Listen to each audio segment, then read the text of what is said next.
Good morning, my fellow yogic travelers. I'm mighty glad to be alive today, and I hope that you are too as we continue to live, laugh, love, learn, linger, and live the life we love.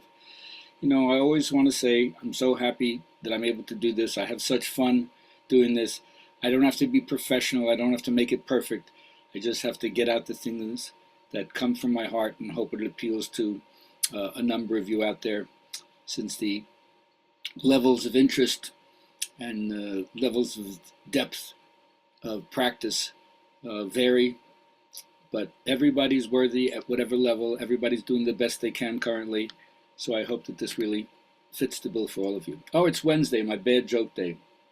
So this one couple, they finally made it. They're successful.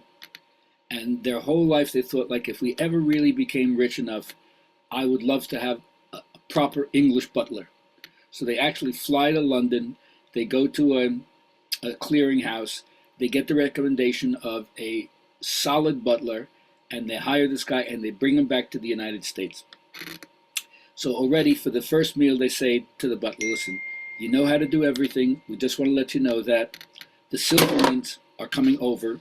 Excuse me, a little camera problem. There we go. The Silvermans are coming over tonight. So set a table for 4 people. Okay? Great. Fine. They go out. They come back and they realize there's a setting for 8 people. And they said, only the Silvermans are coming. How come you said for 8 people? Well, the Silvermans called back and they said they're bringing the bagels and the bialys. So I said for 8 people. All right. Work with that, would you? All right. So what's going on here? It's the 10th of July. For the journaling people out there, I love what you're writing. Stream of consciousness is great. Let me hear from you. In what ways have you made use of adversity? In what ways have you made use of adversity? Most of the time we try to avoid the challenge or the curveball or whatever it is that we don't want to have to face. We'd like it to be easier on us, what I call the cozy dharma. But if you realize and you look back, everybody steps up to challenges, problems. It's like an invitation to grow by dealing with it. So in what ways have you used adversity or made use of it? All right, I'm my teacher. First, I would like to start with where the yogi's coming from. My teacher would says a hectic lifestyle, which is what our culture appeals to us. It's eclipsed our peace of mind. We are so used to being soft with our material comforts that the simple things in life, we want more gadgets, more updated stuff, more new stuff, but then we miss what the simple things of life are. And so you gotta have to touch the spiritual at some point, yogis would say. Stop living only for material desires. And he makes an interesting analogy between if the rigors of somebody having to go to outer space requires years of discipline. He says, you think it's any different for a person who wants to reach the transcendent? You got to be like a yogic cosmonaut, and it takes years of training, according to them. Now, somebody would say, yeah, but I could take ayahuasca and get a hit in one moment. I don't have to work for years. But after that, you'll see, working it out at your moral relationship level, you still have to do that. Yeah. So don't speculate about what can be experienced. Just do it. Speculation just distracts us from the work that needs to be done.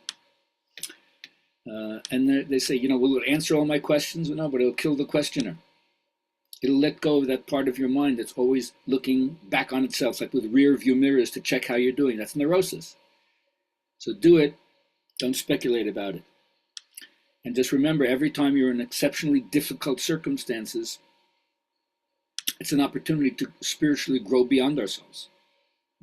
So it's not that we seek it out, not that we take pleasure in it, but yogis don't panic, yogis don't crumble. We work with it as it comes up in our life. Now, what's going to create a sense of urgency? Well, I say awareness of death. That's where philosophy begins. And so, do you realize that you have an appointment with the gifts of your own soul? And do you realize that your wounds are deeply related to your gifts? Like when I talk about the wounded healer archetype for myself, I hurt my back when I was 15. My whole life in some way has been geared towards that kind of therapeutics. I didn't realize that at the time. Working with the thing that hurt me was eventually be my path where I could express some of my most authentic, genuine, and sincere, heartfelt outreaches to other people based on the values that are significant to me, and yet it touches other people. So I ask you, do you know the gift that you've gotten from your wound? And yet, I love this thing from Robert Bly. He says, I think it's from William Blake, if a tree survives a blight and still produces fruit, don't say that the fruit is a consequence of the blight. Two different things. We have our innate gifts and we have our stuff that we have to work through, which can contribute, but they're not the same. So, do you want to realize your dream? You just want to dream about it. There's one voice in our mind that disappoints us, afraid that we'll never realize our dream. If we realized our dream, would we have any reason for go on living? Oh, that's a silly one. You're afraid you're going to have to change your life, but you're so used to the way things are. It's too bad. I can't change. I'm used to the way I am. Notice that's the language that has no enthusiasm in it. So this brings you back to, what do you believe? Your belief is the thought that you keep repeating to yourself. And you have to learn how to move from worry thoughts and fear thoughts to faith thoughts and thoughts of positive expectation, not negative anticipation. And if you do that, then you start to understand that old occult phrase, as above, so below, as within, so without.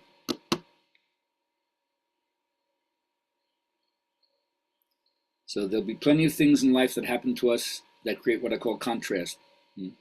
It happens, we don't want that. Well, what do you want? It's like a rocket of desire that moves to the opposite.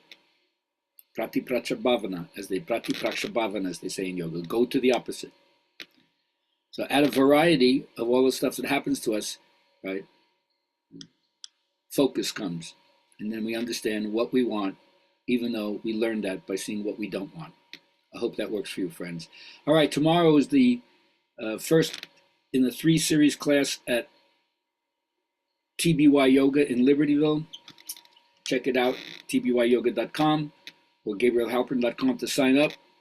And I hope I see you there. And if not next week, then the following 2 weeks on the 18th and the 25th from 11 to 1:30, we'll continue this report on the first 3 aspects of Kriya Yoga, Tapas, Swadhyaya, and Ishvara Pranidhan, which has to do with action, study, and devotion. Have a great day.